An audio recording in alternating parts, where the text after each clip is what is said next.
Sim, mas eu não tô vendo ninguém. Eu não tô vendo mais a sala. Ah, agora foi. Pronto. É que a Ah, gente sim. colocou para gravar lá e deu Um como é que conflito aí. um conflito.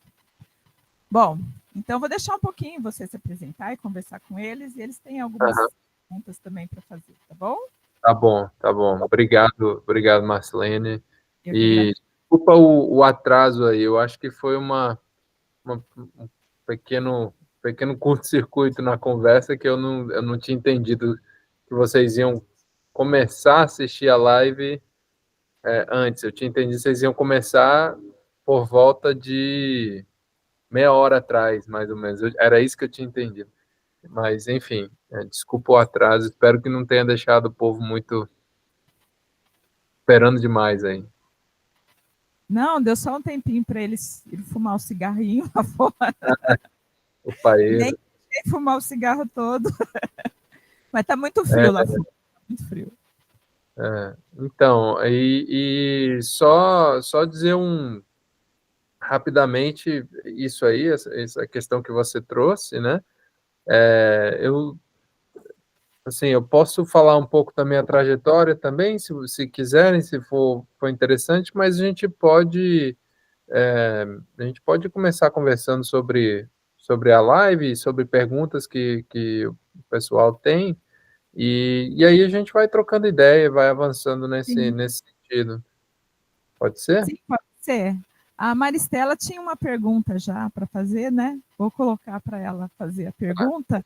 E aí, quem tiver mais perguntas, né? Eu vou passando o microfone, porque aí vai ficando gravado, tá?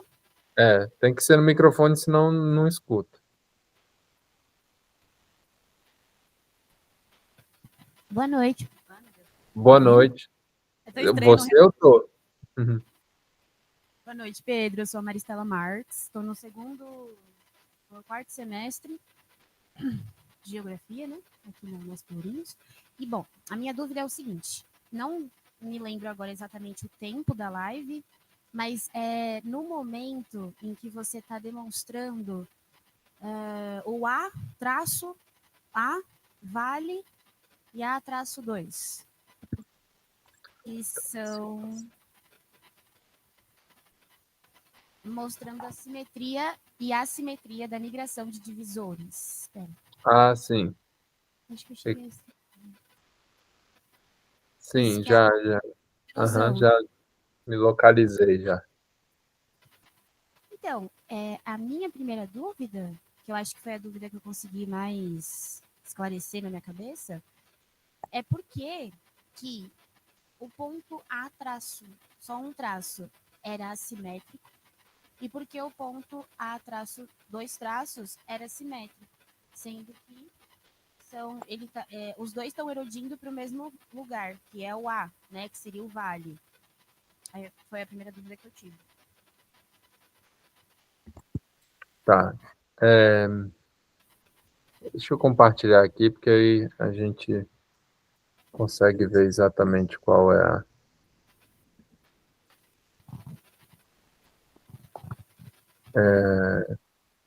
É aqui, né, que você está falando? Isso, Pedro. Ela está perguntando por que uma parte é mais simétrica e outra mais assimétrica. Eu acho que é isso.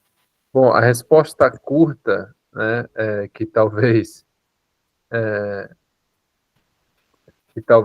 seja desmotivante, é que eu fiz isso aqui na mão, tá? Foi só uma interpretação só uma interpretação da topografia, mas se a gente fosse fazer um perfil de verdade aqui, certo? O que a gente ia ver nesses dois pontos, tá? Nesses dois divisores aqui, é que existe assimetria, sim. Eu não sei se consegue ver o meu mouse ou então esse pontinho aqui.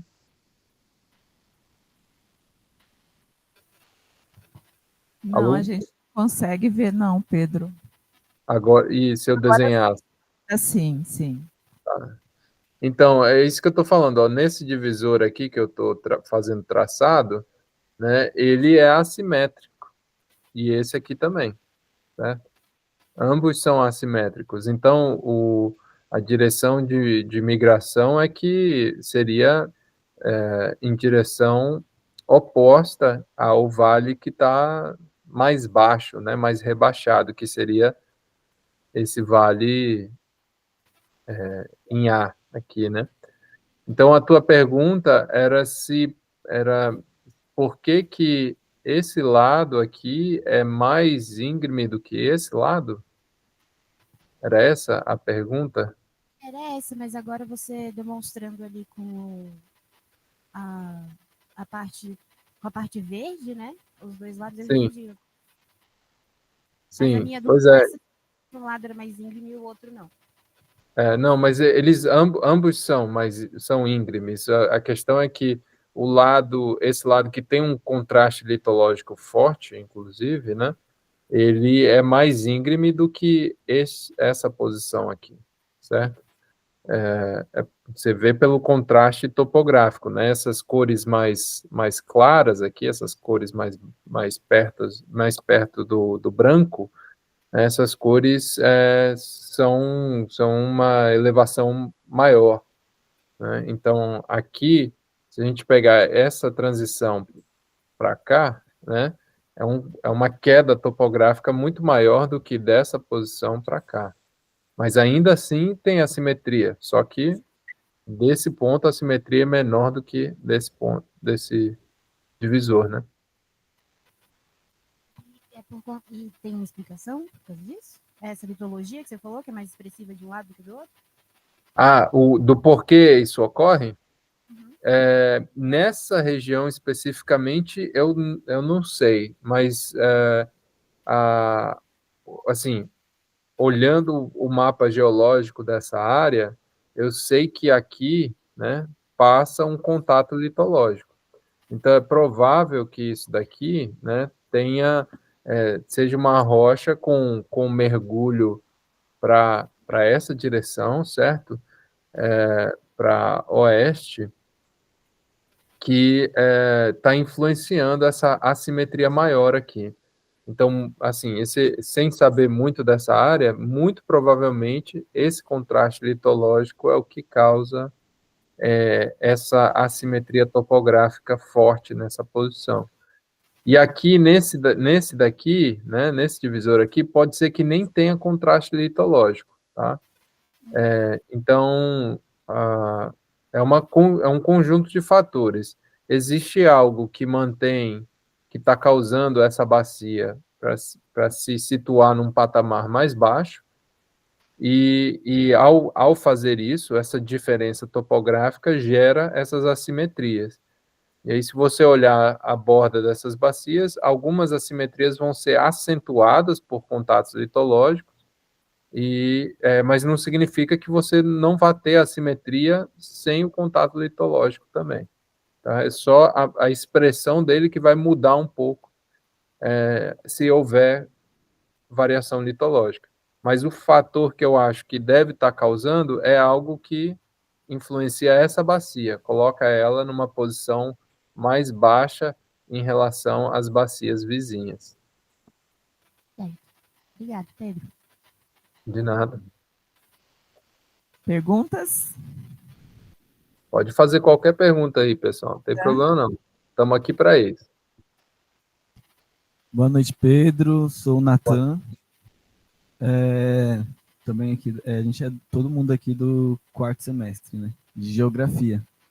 E na geografia, querendo ou não, a gente está sempre entrelaçado a todas as questões, né? Desde da geologia à humana. Então, eu queria, de uma forma bem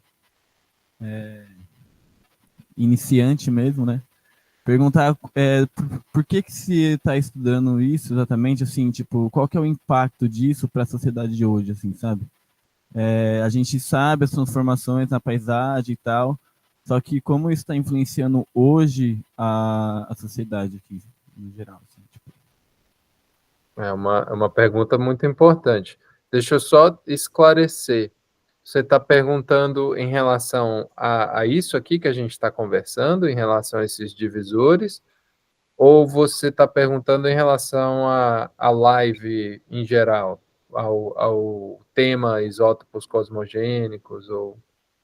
Ali, tipo, no geral, deu para entender que dá para os isótopos, né? Eles dá para a gente entender que dá para na agricultura, por exemplo, entender ali que ele tem alguma influência a partir do momento que você tira a floresta e as coisas podem acontecer a partir disso.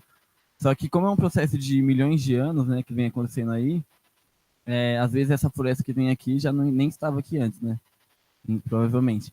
Então, como esses processos no geral mesmo, assim, né? Não sei se provavelmente esse daí que você está mostrando Sim, na tela, mas como sim, esses processos ele vem influenciando a sociedade, sabe? tá. É uma pergunta muito importante. Realmente, a questão do isótopo em si, né, da forma que eu descrevi na maior parte dessa live, ele tem essa questão dessa escala de tempo prolongada, né, de milhões de anos, né, dezenas de milhares ou até centenas de milhares de anos, né? Então, por exemplo, esse daqui é um dos slides que eu mostro na live, né, falando dessa questão, né, falando dessa questão dos ciclos climáticos, né, e da questão dos sedimentos, né, sedimentos que tem na bacia do offshore do Brasil, aí, nesse caso, bacia de Campos, que está sendo mostrada aqui. A questão mais ampla dos isótopos é justamente relacionada a entender, assim, de um ponto de vista mais natural, né, o que é comum, sabe? O que é comum para o sistema geológico ou até da paisagem que a gente está tratando. Então, com esses isótopos, né, com o uso dos isótopos cosmogênicos da forma que eu demonstrei aí nessa live, a gente consegue determinar essas taxas de erosão ao longo do tempo, né? Ou, nesse caso, o tempo está evoluindo nessa direção. Isso aqui, para o lado direito, é o passado, né? E aqui hoje é como se fosse zero, né? Então, a evolução da taxa de erosão ao longo do tempo, né? A gente consegue determinar variações, né, desses valores. E aí a gente se pergunta o que é natural, certo? Qual é os valores de taxa de erosão ou de perda de solo que são naturais. Então, com esses isótopos, a gente consegue determinar, ok, olha, num sistema em que depende só da presença de vegetação, ou então da declividade do terreno, ou do clima, ou do contexto tectônico, né, a gente vai ter um valor de referência. É um valor de referência sobre o sistema natural. E a partir do momento que a gente, com as nossas atividades antrópicas, agricultura, pecuária e as atividades extrativistas também, a gente pode também falar de mineração, a gente atua numa velocidade muito maior. Só que como saber disso se a gente não tiver uma referência do natural, certo? Então, o uso desses isótopos, né, na interseção com a sociedade, ele nos oferece uma forma de quantificar o natural, para depois disso a gente conseguir determinar se há uma anomalia no nosso comportamento, nos distúrbios antrópicos que a gente causa, certo? Então, essa é uma forma de enxergar, por exemplo, essa questão dos isótopos. Tem, tem outras interseções, né? Que, por exemplo, cadê? Deixa eu ver se eu encontro aqui. Quando a gente fala de datações, né, dentro de cavernas, e, por exemplo, eu dei esse exemplo aqui, né, de um estudo de um pessoal do Brasil, né? Quando a gente tem essas datações e que a gente consegue determinar, por exemplo, a idade de depósitos que estão ali embaixo, né, soterrados em cavernas e tal, às vezes, né, a depender do local, né, e da idade dos depósitos, às vezes essas cavernas e sedimentos contêm fósseis de ancestrais, né? Então, fósseis que podem remeter à própria evolução da nossa espécie. Então, isso é uma outra questão que passa pela nossa sociedade também, certo? Não só a questão de entender fundamentalmente, né, a ciência, né, da evolução da nossa espécie, mas também a questão de valorizar o patrimônio, né, o patrimônio, vamos chamar de, sei lá, geoecológico e fossilífero, que, que a gente pode atribuir, né, ou vamos supor, agregar mais valor a esses patrimônios se a gente souber cientificamente do que a gente está tratando, certo? Então, essa é uma outra forma que eu enxergo que existe uma interseção da nossa desse tipo de trabalho e abordagem com os isótopos cosmogênicos e a nossa sociedade, a importância para nós, né? Por que a gente tem que se importar com isso? Legal, obrigado. De nada. Quem? Mais alguma pergunta? Vou adicionar que... Ah, tá. Já pode fazer a pergunta. Pode falar antes de eu fazer. Não, eu ia dizer que adicionar que esse questionamento, né, de importância para a sociedade é fundamental que a gente faça. Tá? Porque no início, né, que a gente passa a fazer pesquisa fundamental, né, eu acho que assim, é importante a gente fazer pesquisa fundamental, né, a ciência pela ciência, entender, né, as coisas, como funciona o mundo natural, né, mas uma questão que é importante a gente se questionar e se houver interesse, é buscar essa interseção e a importância para a sociedade, porque às vezes a gente nem encontra essa importância na própria ferramenta que a gente está usando. Mas o processo, né, da construção do conhecimento científico que você passa ao praticar essa ciência, esse conhecimento ele pode se tornar uma contribuição para a sociedade, de alguma outra forma, aplicado em outro contexto. Não com a técnica que você aprendeu, mas com digamos, a abordagem, o pensamento crítico que você desenvolve uma vez que você faz pesquisa.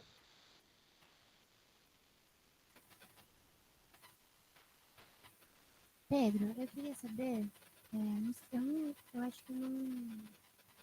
eu acho que não tinha, não sei se você explicou na live, mas por que o Brasil é o país que menos tem processo de erosão, naquele mapa que você mostrou? Que menos tem... Menos erode? Tipo esse daqui? Isso. Esse é o mapa? Isso. Tá. E aí a pergunta, eu não sei exatamente o que eu falei, mas eu devo ter dito que as menores taxas de erosão estão algumas das menores taxas de erosão. O Brasil ele tem taxa de erosão baixa. Eu devo ter falado algo nesse sentido, certo? Mas é o que diz no mapa também, né? Tipo, ó, com os pontos azuis e tudo mais. Mas eu queria saber por que no Brasil tem menores taxas de erosão.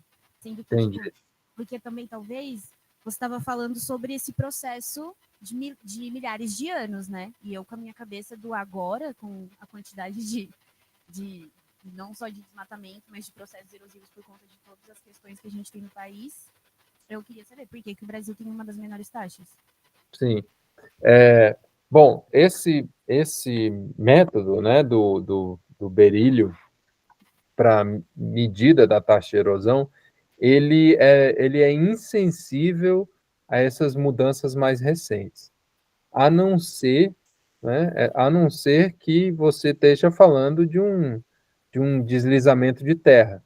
Aí a gente vai conseguir detectar especificamente naquele local onde houve um deslizamento de terra, a gente vai conseguir identificar uma anomalia de erosão muito forte, tá? Mas a gente está falando de medidas de taxa de erosão que integram tempos que são bem maiores do que o tempo em que nós seres humanos, conseguimos afetar a, o solo e o terreno, vamos supor. Então, por mais que a gente modifique, tem agricultura, tem desmatamento, tem incêndio e etc., o isótopo ele tem uma memória, né? O berílio 10, ele tem uma memória de centenas, em alguns casos, de dezenas a centenas de milhares de anos. Então, ele vai guardar essa memória e a não ser que você modifique muito profundamente o solo, no sentido de remover uma coluna muito grande de solo, como é um deslizamento de terra, você não consegue enxergar esse distúrbio, tá? Justamente por causa dessa memória. Agora, tem outras formas, tem outros isótopos que a gente conseguiria detectar, né? Berílio 10 é um isótopo que tem uma meia-vida longa. Então, é justamente isso, esse é o benefício dele, é justamente esse, porque a gente consegue captar a taxa de erosão que reflete o natural. Já, por exemplo, se a gente fosse medir alguns isótopos de curta meia-vida, como é o próprio carbono 14, que também é produzido lá dentro do quartzo, da mesma forma que eu expliquei, né? Ele tem uma meia-vida muito curta, então ele poderia ser mais sensível a esses processos antrópicos de distúrbio do solo. Tá? Isso, inclusive, é uma coisa que eu estou tentando iniciar para quantificar. Mas aí, voltando à tua pergunta lá no início, do porquê que o Brasil tem baixas taxas de erosão, é porque o Brasil, o território brasileiro, né, ele está principalmente distante de zonas de tectônica ativa, tá? Então, se a gente fosse olhar só para os Andes aqui, a gente teria, e para os Himalaias, por exemplo, né, a gente teria taxas de erosão que estão altíssimas, né? Estão nesse âmbito aqui desse gráfico, que elas são alta taxa de erosão e alta declividade. E é justamente o processo tectônico, né, que levanta essas montanhas, por exemplo, aqui nos Andes, nos Himalaias, aqui na Nova Zelândia, certo? É justamente esses processos tectônicos que estão colocando montanhas em pé, eles que estão produzindo também esses sedimentos. Então, como tem muito material novo sendo produzido na montanha, muito encurtamento da crosta, que é o que a gente fala, né? Então, tem muito encurtamento da crosta, gera mais sedimento, tem mais montanha para erodir. No caso do Brasil, a gente não tem essa tectônica toda, certo? Então, a gente está num ambiente que a gente chama de margem passiva, né, que não tem esse processo de produzir topografias elevadas constantemente, certo? O que a gente tem de topografia elevada são montanhas antigas, né? Então, assim como por exemplo, os Apalaches aqui. Então, justamente pela ausência do processo tectônico ativo que o Brasil tem baixa taxa de erosão. Não é muito declivoso, não é muito, em geral, tá, gente? Não é muito, não tem uma variação de clima muito forte para gerar uma mudança erosiva muito expressiva. A única variação que a gente vai ter, possivelmente, aqui nessa região das escarpas da nossa margem passiva, que é a Serra do Mar, Serra da Mantiqueira, né? Aqui a gente vai ter umas taxas de erosão que são um pouquinho mais elevadas, né? A gente vai estar falando de mais ou menos essa posição do gráfico aqui no meio, né? Mas fora esses locais, a gente vai estar falando mais aqui embaixo nesse gráfico, né? Baixas taxas de erosão. Perfeito, Pedro, obrigada. De nada. Ô Pedro, e no desenvolvimento, assim, né, no passar do tempo, na verdade, que aí tem a ideia da Amásia, né, essas coisas meio futuristas mesmo, e como que entra esse processo? Será que até lá existe esse processo de erosão, né? Não sei como que, se vocês fazem modelos, assim que a professora já falou dos modelos, né, de como foi ou de como será, né, a partir das datações que vocês fazem, dos números que vocês conseguem. E aí, por que que ainda seria possível ter uma ideia de um supercontinente de novo? A partir, mesmo com toda essa erosão acontecendo, né? Então.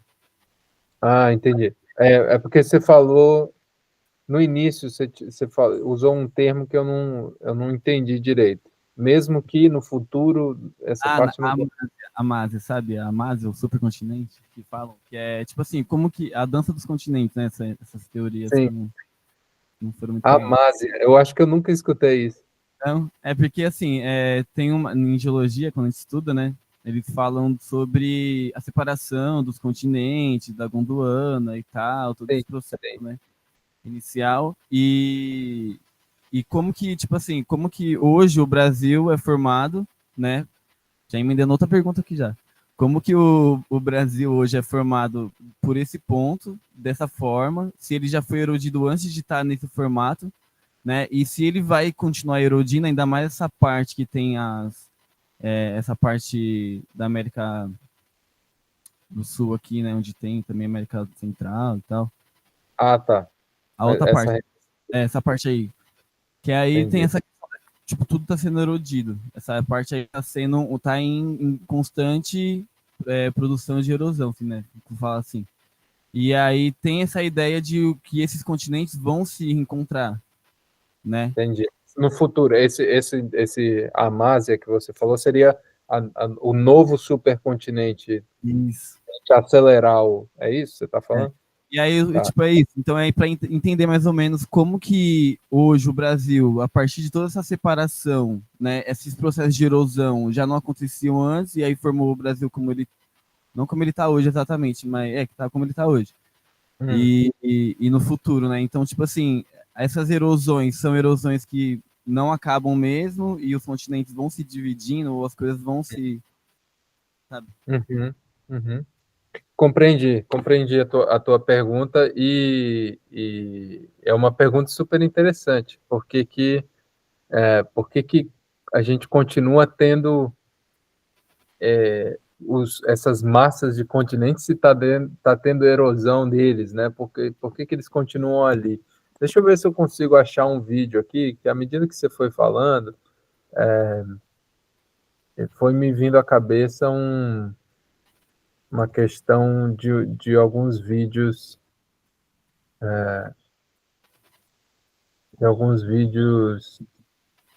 recentes aqui que,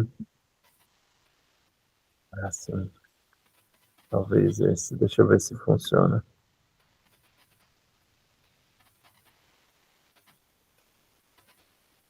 Tá, talvez esse seja um dos vídeos, mas não necessariamente. A gente pode buscar depois, mas deixa eu ver se eu consigo compartilhar aqui. Compartilhar a tela. Aqui.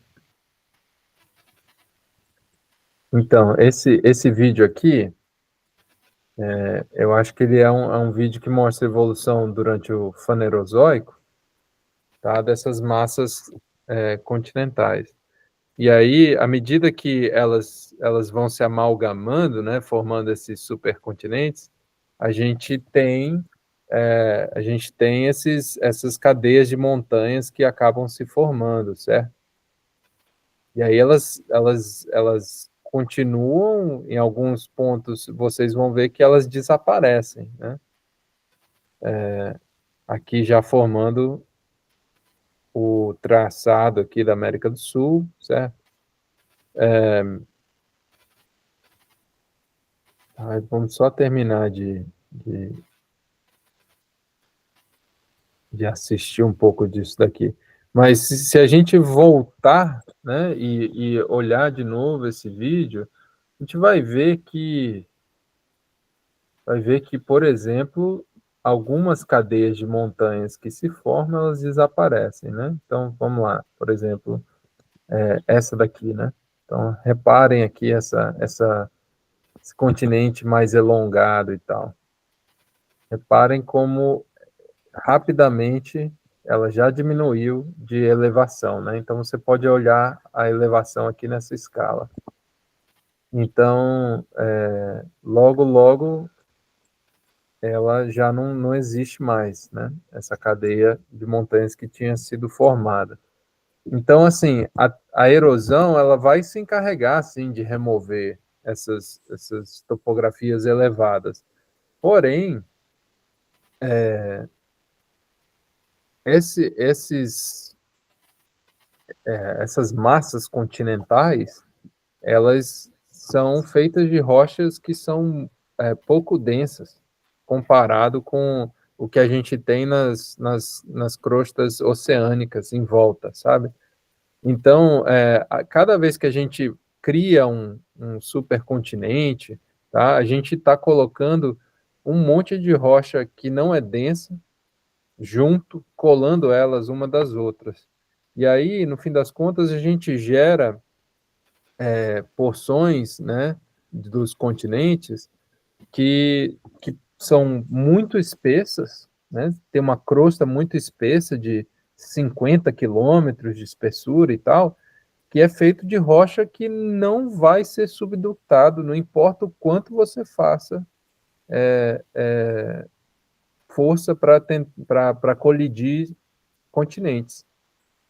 Então, quando você forma essas regiões que são pouco densas, né, e de espessura crustal elevada, você tem aí os crátons, né? E esses crátons são regiões estáveis. São regiões estáveis. Eles vão ter uma baixa taxa de erosão, porque eles não são tectonicamente ativos. Então, a erosão deles vai ser muito, muito lenta, tá? Então, eles vão permanecer. E aí, você, por mais que tenha essa erosão dos continentes ao longo do tempo, você não vai conseguir se livrar dos continentes, porque depois que você retira essa tectônica ativa, você tem uma queda brutal da taxa de erosão. Então, a topografia permanece lá por centenas de milhões de anos. E essa permanência por centenas de milhões de anos é o suficiente para garantir que essa topografia seja perturbada novamente por um novo ciclo aí de amalgamação de continentes. Então, e ao longo desse processo, a gente tem um monte de outras coisas que vai gerando topografia, processos mantélicos, né? Então, é uma questão de dinâmica mesmo. Então, a gente tem, apesar de ter erosão ao longo de centenas de milhões de anos, nessas regiões de tectônica quiescente, né? Ou seja, margem passiva, a taxa de erosão não é o suficiente para eliminar a topografia e arrasar ela para o nível do mar, tá? O outro fator que joga nesse sentido, que influencia, é a questão de isostasia, certo? Então, quando a gente tem erosão, tá? Quando a gente tem erosão de qualquer parcela da crosta, existe um rebote isostático, que a gente fala, que é, geologicamente falando, ele é instantâneo. Então, quando a gente retira uma massa, tá, por erosão, quando a gente retira uma fração da topografia por erosão, isso eu estou falando ao longo de milhares de anos, tá? quando a gente vai retirando o sedimento, né, o topo da crosta por erosão, a crosta por si só vai se adaptando verticalmente. Então, se eu removo uma coisa do topo da minha camada, do continente, a crosta toda se desloca verticalmente para cima. Tá? Então, isso é um processo de isostasia que garante que a gente mantenha uma expressão topográfica por mais que a gente tenha erosão. Tá? E existe uma série de fatores que contribuem para gerar, inclusive no meio desses processos, cristas topográficas, como é o caso da Serra do Mar. O caso da Serra do Mar e o caso da Serra da Mantiqueira. Por conta desse processo isostático, tá?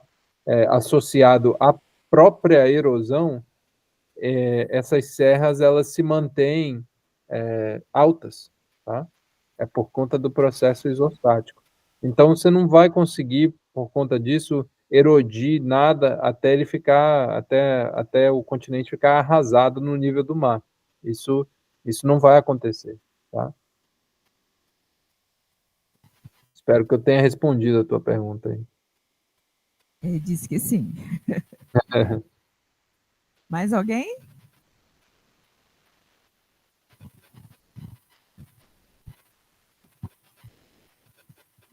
Boa noite. Boa noite. Eu me chamo Tainá, sou do quarto semestre também de Geografia.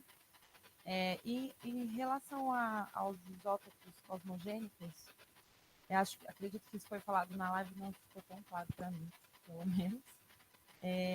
Como a presença de contaminação ou matéria orgânica pode influenciar, pode afetar na medição, né? E se existe, acredito que foi falado que existe a forma de correção, né? Como isso é feito a correção para que a medição seja precisa, né? E quais os limites, então, né? Até assim, se é que isso coloca em dúvida a confiabilidade assim da medição. Tá. Então, para os isótopos cosmogênicos in situ, que é a maioria dos casos que a gente está falando aqui, é o que está dentro lá do cristal de quartzo, certo? Quando a gente pega uma amostra, né, que a gente vai fazer essa medida, a gente passa ela por uma série de procedimentos laboratoriais que envolvem ataque ácido, tá? Então, a gente coloca essas amostras em ácido clorídrico, ácido nítrico, ácido fluorídrico. Então, esse monte de ácido elimina essas matérias orgânicas ao longo do tratamento das amostras, enquanto que o quartzo, ele resiste, ele tem um limite, mas ele resiste ao ácido, né, esses ácidos.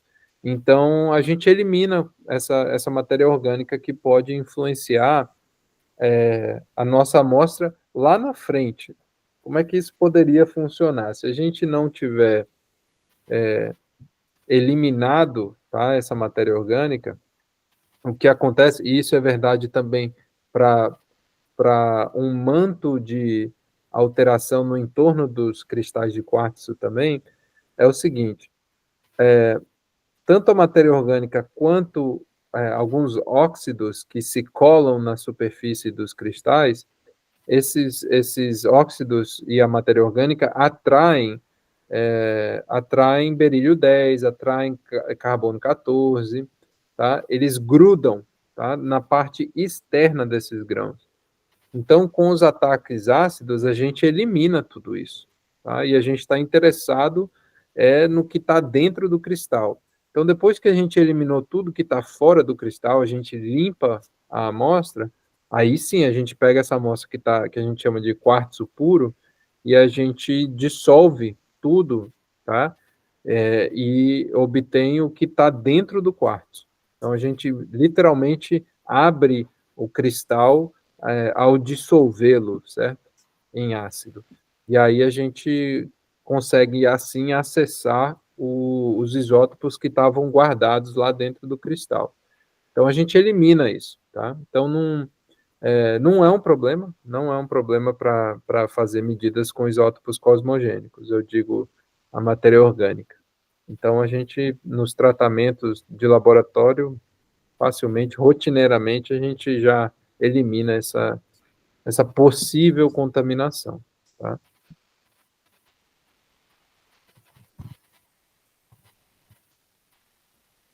Tem mais?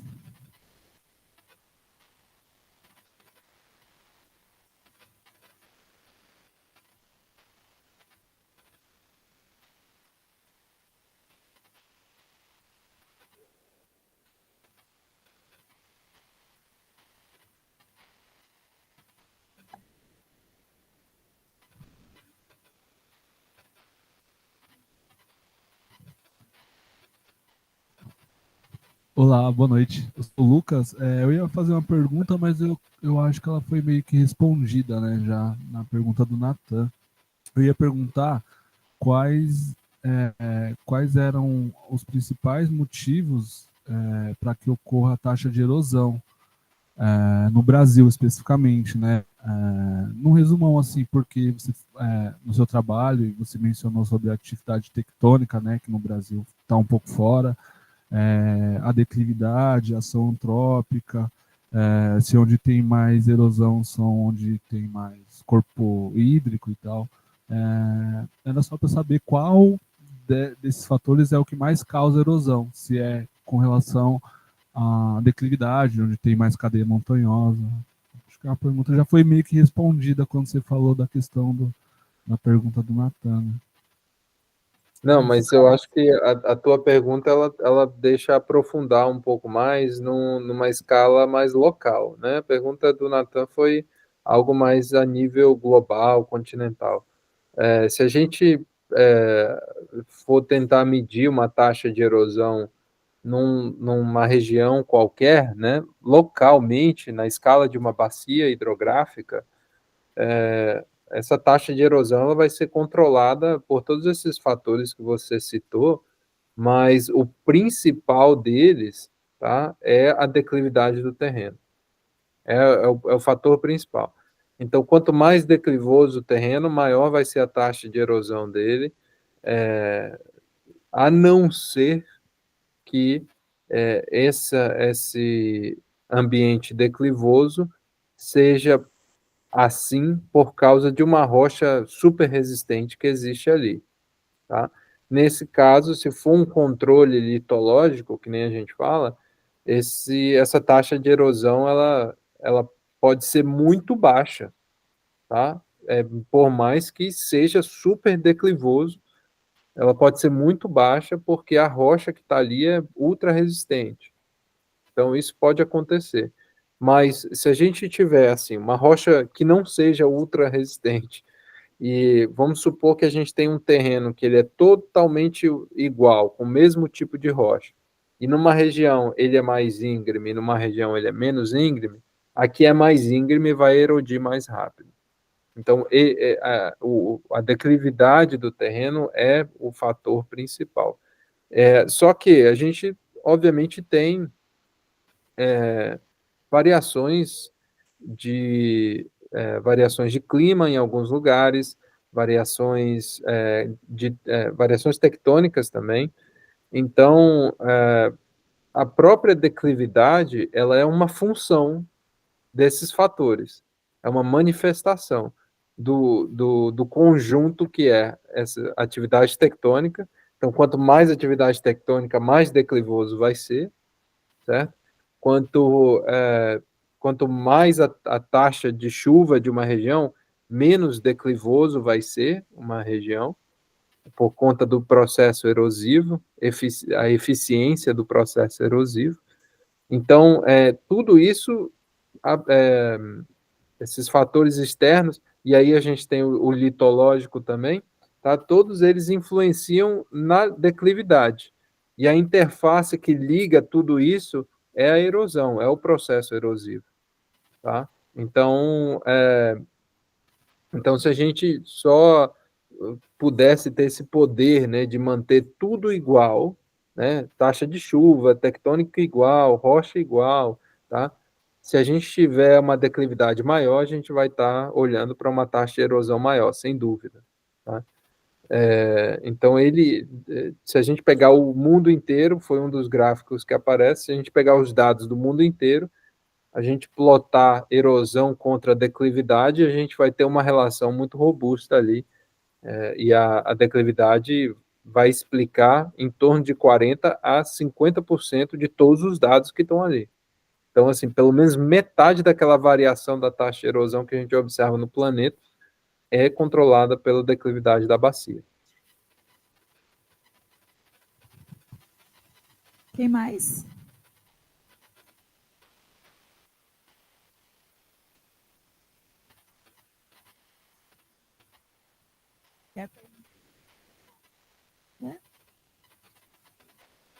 Tranquilo, gente. Então, o que eu ia dizer para a gente finalizar é que se vocês tiverem qualquer tipo de dúvida, tá, vocês podem entrar em contato, viu? Não tem problema não. Pode enviar um e-mail que a gente busca responder no seu devido tempo, mas a gente busca responder.